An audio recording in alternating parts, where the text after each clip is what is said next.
Looking at the first career level with 0 to 2 years experience, the top paying companies here are not as you would expect. There's no Google, there's no Facebook, there's no Netflix to be found, despite those companies paying exorbitant amounts of money to new grads.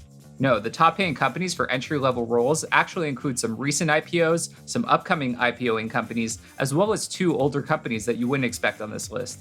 Number 7 on the top paying companies list for entry-level jobs is Twitter. Twitter pays on average its software engineers with 0 to 2 years experience $195,000 in total compensation. Number 6 on the list of entry-level high-paying companies is Robinhood. Robinhood is not really surprised to be on this list this year. They've been growing like crazy and they're getting ready for an IPO next year. Everybody's favorite stock trading app is bound to be a great place for new grads to land. Number 5 on the list is the recently IPO'd Doordash. Doordash has been riding the surge of demand for food delivery services while everyone's locked in their homes during the shelter-in-place and lockdowns. Doordash pays its front-end engineers an average of $199,000 to start. Now, number 4 on the list is a little bit surprising for some people.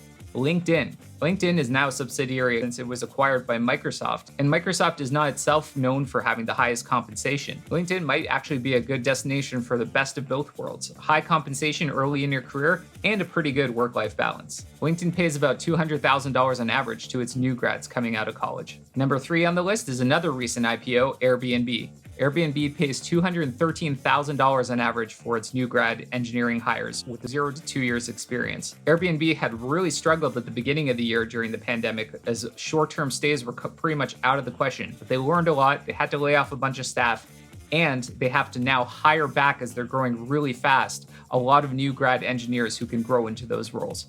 Airbnb has a lot of the benefits you get with Uber and Lyft, but a little bit less controversy in some areas of the world. Now, number 3 might be a surprise to the general public, but not to those who are deep in the tech community. Stripe is the platform for payments across the world. It is a huge company with a lot of growth potential, and Stripe is number 3 in the top paying companies for entry-level roles in engineering. Stripe is expected to IPO in the next year, and they are going to have a huge valuation. They're already reportedly doubling their valuation from $35 billion to $70 billion this year on the private markets.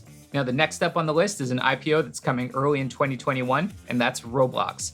If you're a tween, you know what Roblox is. This is how you've pretty much been socializing during the pandemic from home. You meet your friends online in this game, but it's more than just a game. It's a platform for game creators.